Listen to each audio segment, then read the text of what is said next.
So, heto na mga Kawan Stories, lingid nga po sa kaalaman ng lahat dahil nga sa pagkaka-injury noong nakaraan ni Chet Holmgren. Well, naubos nga po ngayon ang rotational center ng OKC Thunder, and guess what? Hanggang ngayon, namamayagpag pa rin sila sa Western Conference. Tara't pag-usapan natin yan at talakayin ng balita nga tama nga po ang sinabi ni LeBron James kay Dalton Keunig. Pero bago yan, please don't forget to hit the notification bell at mag-subscribe sa aking channel. Ang video ng ito ay hatid sa inyo ng 1xBet. Suportahan at manalo sa inyong paboritong kupunan sa NBA, PBA. Maaaring makakuha up to 12,000 cash bonus sa inyong first deposit gamit ang aking promo code. Pag tama ang prediction mo, panalo ka. Pindutin lamang ang link sa comment section at mag-register gamit ang iyong GCash account para makapag-cash in at cash out. Isang paalala, tumaya mga Kawan Stories ng responsable.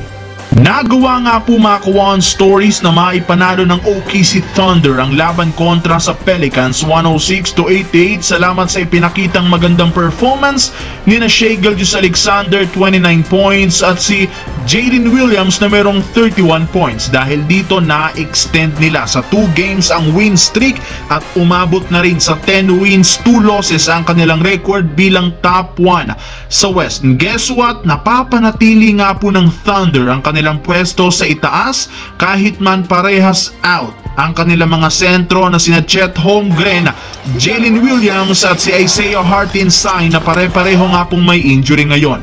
Sa sobrang undermanned ng lineup na ito sa front court, gumagamit nga sila ng super small ball. In fact, si Shai Gilgeous-Alexander ang nagsisilbing sentro sa nakalipas na 2 laro. Pero bagamat out-rebounded at nadodomina sila sa ilalim, nagagawa pa rin naman nga po nilang manalo gamit ang depensa sa backcourt at maayos na shooting sa 3-point line. Samantala, tuluyan na nga pong nakabawi ang Lakers sa Memphis Grizzlies matapos nila itong talunin ngayong araw, kaya naitabla sa 1-1 ang kanilang regular season series.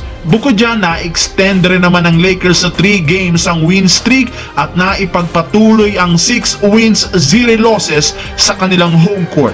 Nananatili pa rin naman silang undefeated sa home games, pero ang mas magandang nangyari ngayon ay ang pag-angat sa record na 7-4 bilang top 6. At kasabay ng kanilang pagkapanalo, mismong si LeBron na ang nagsabi sa kanyang interview, hindi nga daw sila mananalo at makakapag-comeback kung hindi dahil sa magandang performance ni Dalton Keunig. Hindi nga daw siya nagkamali sa kanyang hinala noon pa lang kay Keunig na isa nga itong mahusay na sharpshooter at makakatulong sa kanilang kampanya.